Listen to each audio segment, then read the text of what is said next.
করি ভাই যখন চাহে মন যা, করি শত্রুর সাথে গলাগলি, ধরি মৃত্যুর সাথে পাঞ্জা।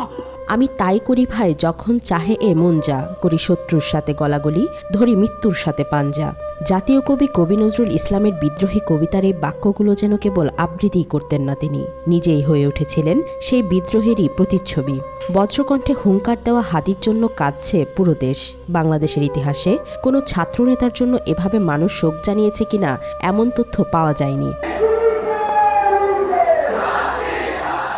12 ডিসেম্বর দুপুর রাজধানীর বিজয়নগরের কালভার্ট রোড। হঠাৎ করেই দুর্বৃত্তের গুলিতে রক্তাক্ত হয়ে মাটিতে লুটিয়ে পড়েন ঢাকা 8 আসনের স্বতন্ত্র প্রার্থী ও ইনকিলাব মঞ্চের মুখপাত্র শরীফ ওসমান হাদি। একটি গুলি তার মাথা ভেদ করে বেরিয়ে যায়, মুহূর্তেই বদলে যায় দৃশ্যপট। গুরুতর আহত অবস্থায় তাকে নেওয়া হয় ঢাকা মেডিকেল কলেজ হাসপাতালে। পরে উন্নত চিকিৎসার জন্য স্থানান্তর করা হয় এভারকেয়ার হাসপাতালে, রাখা হয় আইসিইউতেও। চিকিৎসকদের ভাষায় মাথায় গুলিবিদ্ধ হওয়ায় তার অবস্থা ছিল অত্যন্ত সংকটজনক। 3 দিন পর 15 ডিসেম্বর শেষ আশাটুকু নিয়ে তাকে পাঠানো হয় সিঙ্গাপুরে। সেখানে বিশেষজ্ঞ চিকিৎসকদের তত্ত্বাবধানে চলতে থাকে চিকিৎসা, কিন্তু সব চেষ্টা ব্যর্থ করে দিয়ে 6 দিনের জীবন মৃত্যুর লড়াই থেমে যায়। বৃহস্পতিবার রাতে চিকিৎসকরা তাকে মৃত ঘোষণা করেন। মৃত্যুর খবর প্রথমে জানানো হয় তার ভেরিফাইড ফেসবুক পেজ থেকে। আবেগঘন বার্তায় তাকে শহীদ আখ্যা দেওয়া হয়। একই সঙ্গে ইনকিলাব মঞ্চের অফিসিয়াল পেজ থেকেও মৃত্যুর বিষয়টি নিশ্চিত করা হয়। মুহূর্তেই সামাজিক মাধ্যমে শোক, ক্ষোভ ও প্রশ্নের ঢেউ ছড়িয়ে পড়ে। শুরু হয় আন্দোলন। শাহবাগ থেকে শুরু করে দেশের বিভিন্ন স্থানে বিক্ষোভ কর্মসূচি পালন করতে থাকেন সর্বস্তরের জনগণ। শরীফ ওসমান হাদির রাজনৈতিক উত্থান ছিল আকস্মিক, কিন্তু প্রভাব ছিল তীব্র। 2024 সালের জুলাই আন্দোলনের পর তিনি দ্রুত আলোচনায় আসেন। এর আগে তিনি কোনো মূলধারার রাজনৈতিক দলের সক্রিয় নেতা ছিলেন না।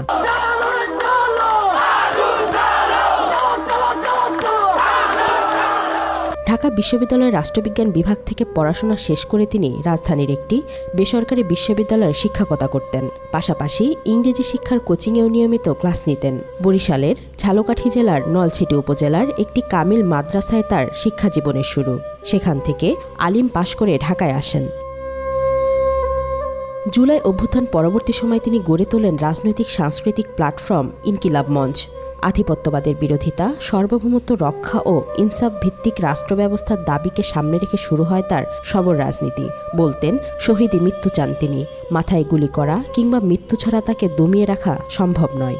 শুধু আমাদেরকে যদি কেউ গুলি করে মেরে ফেলে তাকে যেন ধরে বিচার করা হয়। আপনি যদি আজকে আমাকে, জাবেরকে, আমাদের টিমকে মেরে ফেলেন এবং তার যদি বিচার করতে না পারেন, তাহলে নতুন কেউ জন্মাবে না।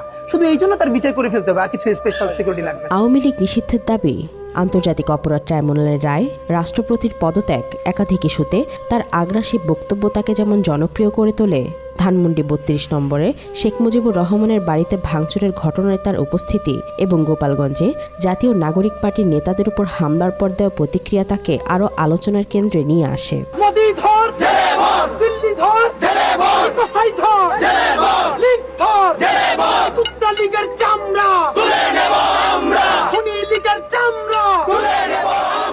ঢাকা 8 আসন থেকে স্বতন্ত্র প্রার্থী হিসেবে নির্বাচনে অংশ নেওয়ার ঘোষণা ছিল তার রাজনৈতিক জীবনের একটি বড় পদক্ষেপ। মতিঝিল, পল্টন, রমনা ও শাহজাহানপুর এলাকা নিয়ে গঠিত এই আসনে তিনি প্রচলিত রাজনীতির শক্তির বাইরে একটি বিকল্প কণ্ঠস্বর হিসেবে নিজেকে তুলে ধরতে চেয়েছিলেন।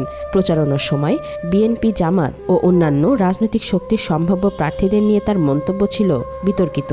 যদি 5 বছরের ক্ষমতার মোহে সেটা যদি বিএনপি হয়, জামাত ইসলামী হয়, যে কোনো দল হয়, যদি বাংলাদেশকে বেঁচে দেওয়ার চিন্তা করেন, আপনারা যে কোন দেশে যাবেন, ইন্ডিয়ায় তো যাইতে পারবেন না, পাকিস্তানের সাথেও সীমান্ত নাই, বঙ্গোপসাগর ছাড়া কিন্তু আপনাদের আর কোনো গতি থাকবে না। রাজনীতিতে তার উপস্থিতি যেমন নতুন আশার কথা বলেছিল, তেমনি বিতর্কও কম ছিল না। মুড়ি বাতাসা বিতরণ থেকে শুরু করে প্রচারণার কৌশল সবকিছুই আলোচনার জন্ম দিয়েছে।